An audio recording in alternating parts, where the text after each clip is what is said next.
y que recientemente también fue la sede de las discusiones sobre la Constitución de la Ciudad de México. Saludo con mucho gusto a mis compañeros de presidio, y ya fueron mencionados, y a todos y cada uno de ustedes les agradezco su asistencia a esta presentación de esta obra colectiva realizada en conjunto con el Instituto de Investigaciones Jurídicas de la UNAM y el Instituto Belisario Domínguez del Senado de la República. Agradezco, por supuesto, a los que colaboraron en esta obra, en particular, por supuesto, a los co-coordinadores Pedro Salazar, Francisco Ibarra Palafox, así como a Raúl Márquez, que fue el encargado de la parte de la edición, y por supuesto a Pamela Rodríguez, que nos acompañó y nos ayudó muchísimo en todo este proceso. Se trata de un esfuerzo colectivo mayúsculo, se trata de 100 obras, 100 ensayos, la mayor parte de ellos inéditos, algunos de ellos fueron rescatados de autores fallecidos, pero que considerábamos que sus aportaciones para entender a la Constitución de su centenario eran fundamentales. La obra tiene una diversidad de temas, está dividida en 4 grandes volúmenes: estudios jurídicos, históricos, políticos y económicos sociales. Aborda una diversidad de temas que nos ayudan a entender la Constitución no solo en su momento histórico, no solo en sus fundamentos jurídicos, no solo en sus implicaciones económicas sociales, sino también nos ayudan a entender temas que el día de hoy están en la agenda nacional. Si ustedes revisan el volumen de la obra, donde participan muy destacados intelectuales, investigadores y académicos mexicanos y mexicanas, encontrarán una gran riqueza y una diversidad de opiniones, una pluralidad en su pensamiento político, en sus cuestiones ideológicas, una diversidad de enfoques y de aproximaciones a los temas. Encontrarán, por ejemplo, una discusión sobre el contexto económico en el que se dio la Constitución, los fundamentos jurídicos que provenían de las constituciones previas, cómo se introdujeron al debate de la Constitución de 1917, las distintas visiones, las críticas, por ejemplo, como lo plantea José Antonio Aguilar Rivera en uno de los ensayos. Podrán encontrar autores que se dedicaron a artículos específicos. Por ejemplo, hay trabajos sobre el artículo 3, como el que hace Aurora Loyo sobre la educación. Ensayos sobre el artículo 27, un estudio de Emilio Curi, profesor de la Universidad de Chicago. Estudios sobre el artículo 39, como lo hizo Ariel Rodríguez Curi. Estudios sobre el artículo 123, como el de Aurora Gómez Galvarriato y William Suárez Potts, un profesor norteamericano. Todos ellos ayudan a entender no solo estos artículos específicos, sino que hay trabajos adicionales que además discuten la evolución de temas específicos. Hay, por ejemplo, un estudio sobre el capítulo económico o los temas económicos de Francisco Suárez Dávila y su utilidad para la discusión actual. Hay una discusión muy rica de Rolando Cordera sobre el contenido social de la Constitución y lo que queda para la discusión política y económica actual. Hay un artículo de Héctor Aguilar Camín sobre el espíritu de la Constitución y la dualidad que subsiste.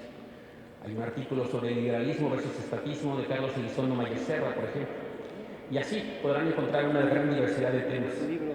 Yo solo quiero, antes de proceder con los otros temas, quisiera mencionar brevemente, leer un par de párrafos quizá de 2 o 3 artículos, solamente para que se den una idea de la enorme riqueza que contienen estos trabajos, estos 100 ensayos, como decía antes, la mayor parte de ellos inéditos. Quiero mencionar, por ejemplo, sobre todo en el contexto actual, un trabajo que me pareció sumamente interesante de Alejandro Alday, que trabaja actualmente en la Secretaría de Relaciones Exteriores, y que es sobre la Constitución y las relaciones internacionales. Creo que precisamente en este contexto actual se vuelve relevante y quizás el senador Barbosa pueda aportarnos algo más sobre esta discusión que se plantea en este artículo. Este artículo repasa el tema de las relaciones internacionales y tiene una sección que se habla de las facultades del Senado en materia de política exterior.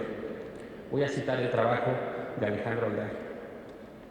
Desde el inicio, el constituyente pretendió que la conducción de la política exterior de México fuera un ejercicio conjunto del Poder Legislativo y el Ejecutivo, en el que el primero tuviera un papel de supervisor y ejerciera cierto control sobre el segundo en la materia. Así, en el texto original, se facultó al presidente de la República para fungir como representante frente a otros estados y ejercer las decisiones primarias en la materia, pero se otorgó al legislativo las prerrogativas suficientes para limitar que sea copartícipe de algunas de estas. Entre ellas, la de aprobar los tratados internacionales, ratificar a los funcionarios que nos representaran en el exterior, autorizar el despliegue de las tropas en el extranjero, declarar la guerra o incluso otorgar permiso al presidente para ausentarse del país. Sin embargo, lo cierto es que antes de que el Partido Revolucionario Institucional dejara la presidencia en el año 2000, no existió una auténtica supervisión del papel de este en la política exterior y, por ende, la actividad de los legisladores se redujo la mayor parte del tiempo a revisar someramente los nombramientos diplomáticos e iniciativas que enviara el Ejecutivo en la materia. Conforme a los avances en la organización política del país, el legislador fue actualizando el texto constitucional para fortalecer la participación del Senado en la materia, añadiendo la facultad para analizar la política exterior y permitiendo su intervención en los distintos procesos de modificación de un tratado internacional. Fue la edición de 1977 la que extendió las facultades del Senado para analizar la política exterior con base en los informes que presentara el Ejecutivo. En 2007 se promulgó la reforma de los artículos constitucionales 76 y 89 que extendieron la autorización para que el Senado pudiera participar, además de la aprobación de tratados internacionales, en las fases de determinación, retiro de reservas, modificación y denuncia de estos instrumentos. Con estas reformas, la consolidación de la pluralidad en el Congreso y una política exterior que ha pasado a tener un papel más visible en el desarrollo nacional, los miembros de ambas cámaras, en especial los senadores, han mostrado un mayor interés en la verificación y seguimiento de las acciones de política exterior e incrementando sus propias actividades de acercamiento con otras legislaturas del mundo para intercambiar experiencias que puedan traducirse en cambios legislativos o presiones dirigidas al Ejecutivo sobre ciertas posiciones hacia el exterior. Este es un ejemplo de uno de los capítulos que me parece que su importancia es central en un momento como este, en donde el Senado tiene estas atribuciones y en donde está empezando a hacer uso de ellas en un contexto tan complicado como el que estamos viviendo en la actualidad. Además de ese, quiero mencionar, solo para terminar, otro artículo de los que también ya mencioné, el artículo de Rolando Cordera, que me parece que proporciona elementos muy interesantes en la discusión. El artículo de Rolando Cordera se titula a 100 años de la primera Constitución Social, ¿qué queda del Estado? ¿Qué queda del desarrollo? Voy a citar, pero insisto, no quiero, solo es una pequeña muestra de los trabajos que se contemplan en esta obra. Lo que está en juego, dicho en breve, es la capacidad nacional para admitir que sin garantizar los derechos sociales y darles un horizonte de cumplimiento efectivo, no puede haber cohesión social y nacional, ni legitimidad política democrática autosustentable. Y aquí Rolando Cordera cita a Jorge Carpizo.